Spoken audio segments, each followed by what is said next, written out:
Esta terça-feira, o ex-ministro da Justiça, Anderson Torres, prestou depoimento à CPMI do 8 de janeiro. Torres era secretário de Segurança Pública do Distrito Federal quando ocorreu a invasão aos prédios públicos da Praça dos Três Poderes.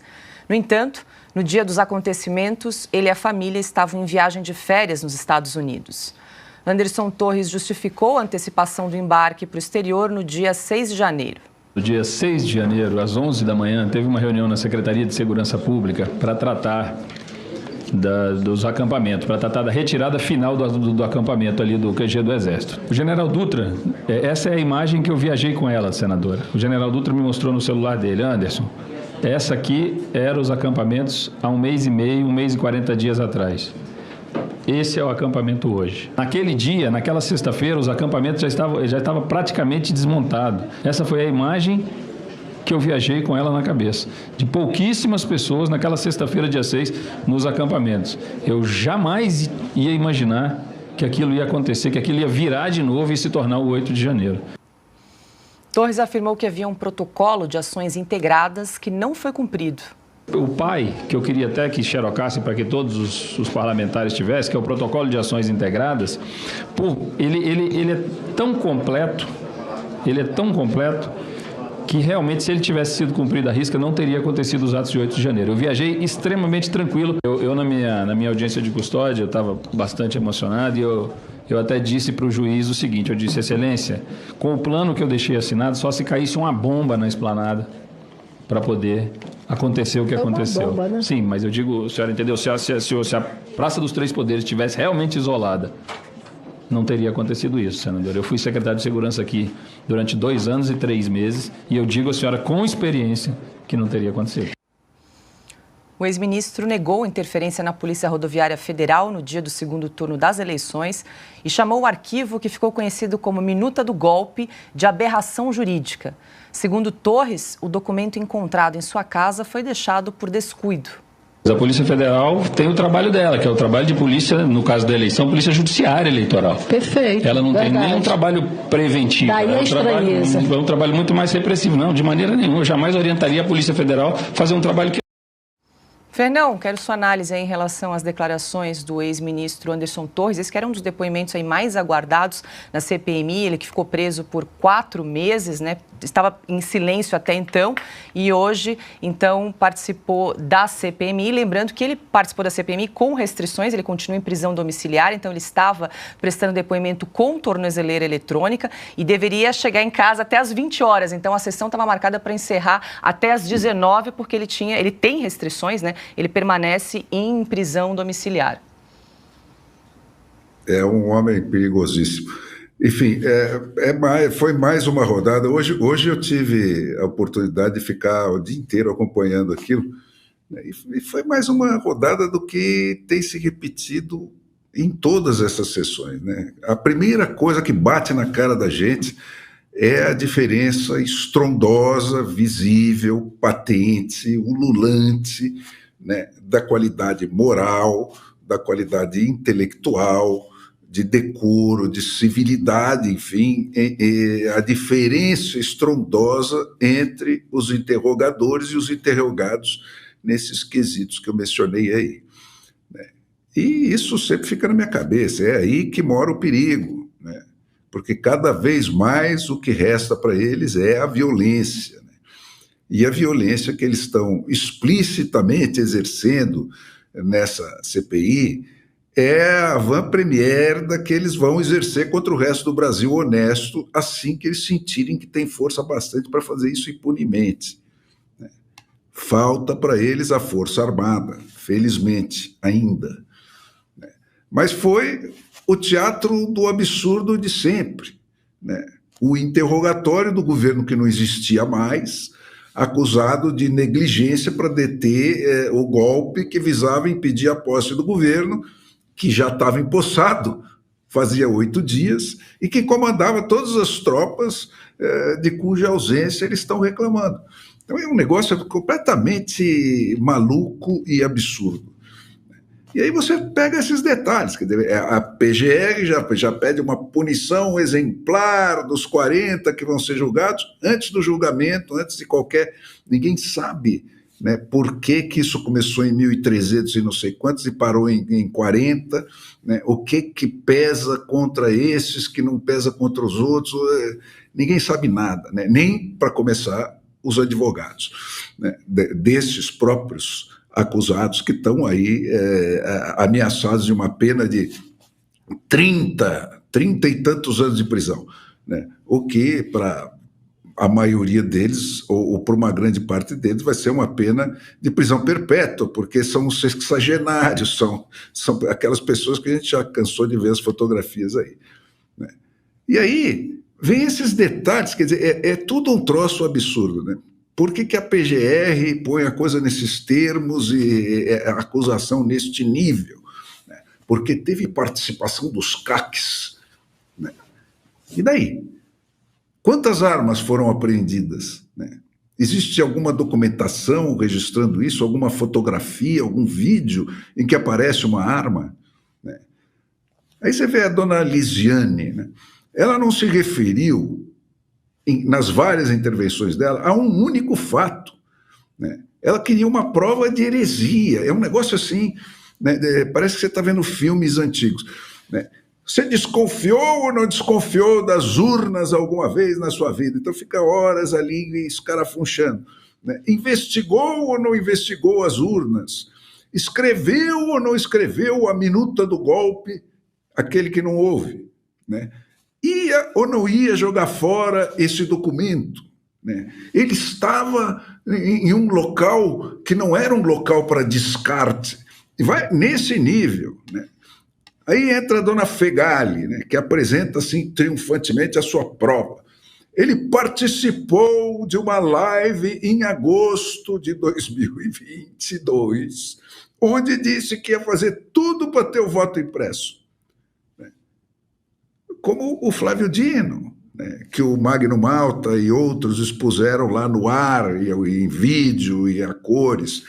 Como o Alexandre de Moraes, que também está gravado fazendo esse mesmo discurso, aí para trás um pouquinho, né? Como o próprio Barrosinho, o grande paladino da invulnerabilidade da urna, né? E como 100% dos brasileiros que já se perguntaram pelo menos uma vez se essa urna é mesmo aquilo que dizem, né? O Anderson saiu do Brasil no dia 6, né? Quando ainda não tinha os alertas que vieram depois. Isso foi um ponto onde ficaram pisoteando e revoltando 500 vezes.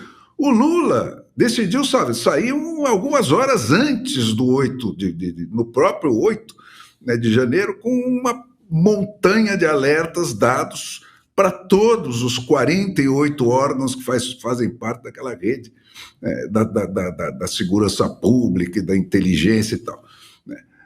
Aí vinha essas coisas, participou de uma motociata nos Estados Unidos, o cara não anda de motocicleta, né? Junto com Alan dos Santos, olha só, né?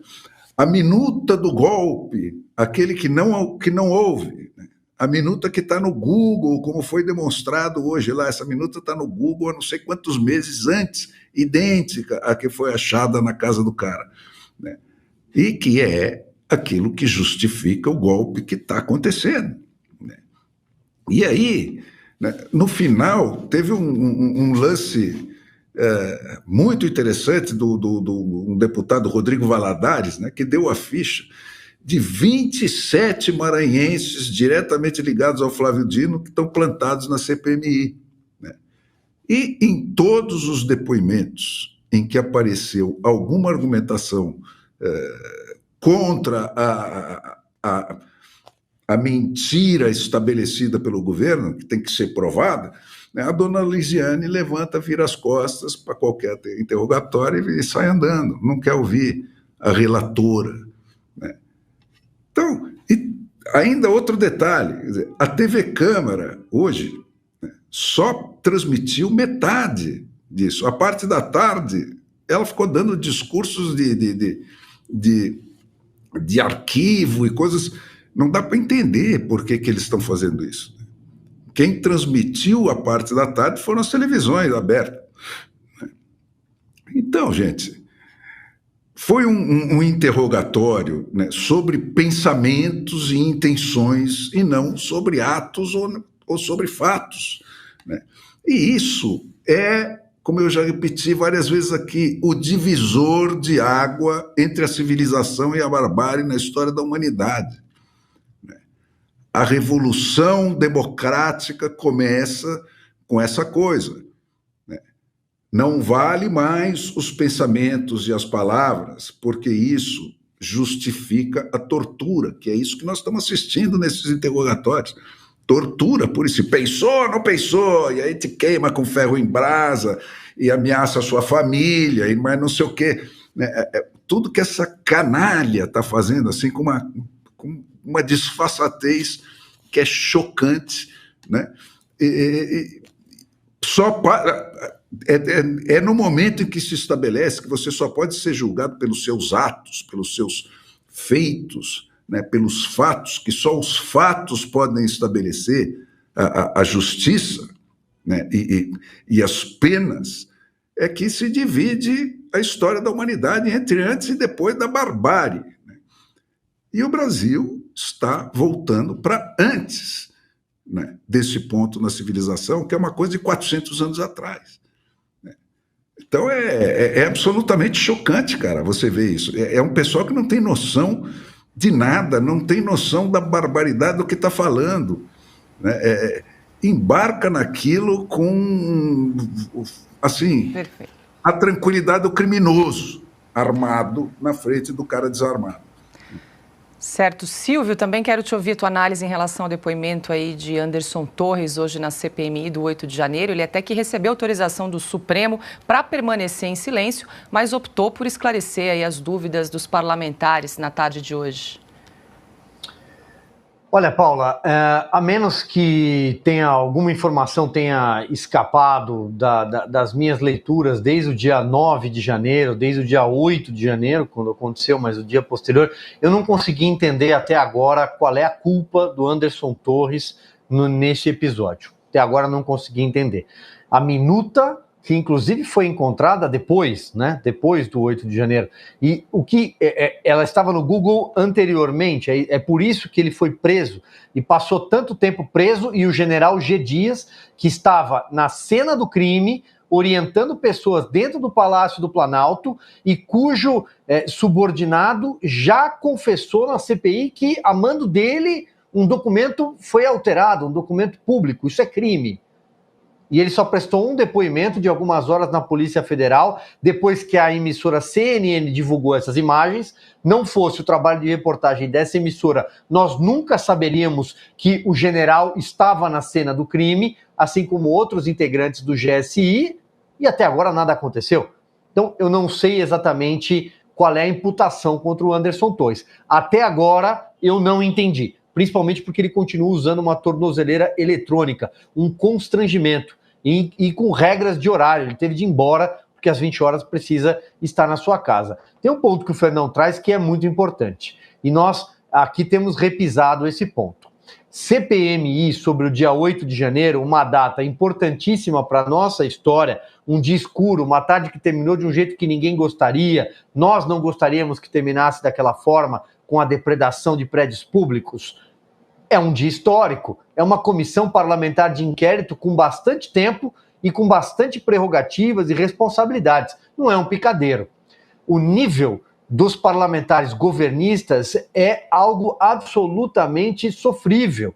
Quando nós vemos uma relatora como a senhora Elisiane Gama, que só está ali porque está cumprindo o papel para o chefe dela, Flávio Dino, ela é senadora do Maranhão, aliada dele, foi colocada nessa cadeira para blindá-lo junto com outros 5 integrantes do mesmo estado nessa comissão parlamentar de inquérito. E antes que ela me acuse de estar sendo aqui machista, misógino, eles adoram isso, ela faz isso o tempo inteiro quando é interpelada por alguém da oposição na comissão. Antes disso, eu digo, o Senado da República, e nós conhecemos, tem quadros de assessoria qualificados. Ela precisa recorrer a um quadro técnico para formular perguntas para ela fazer, para ela ler. Ela só precisa ler as perguntas para os depoentes. Ela não está conseguindo fazer isso. E está passando vergonha e transformando uma comissão que tem um papel importante para a nossa história em um picadeiro. Aí você olha para o lado, tem lá o Rubens Pereira Júnior, Randolfo Rodrigues, a Jandira Fegali, e você fala, daqui não vai sair nada mesmo, né? Ao contrário, por exemplo, da oposição, que tem minoria, o governo já tem uma largada com 18 cadeiras, né? Uma oposição que tem figuras como Esperidião Amin, que tem o ex-juiz Sérgio Moro, é um ex-juiz, que tem o delegado Ramagem, que tem o senador Girão, enfim, que faz um papel que deveria ser feito pelo governo, que tem maioria, inclusive. Não foi um golpe, o Augusto Nunes sempre recorre a esse ponto. Não foi um golpe do algodão doce ou sem um único fuzil em curso naquele 8 de janeiro. Então é do interesse do governo mostrar que houve um golpe. Eles não estão conseguindo fazer isso.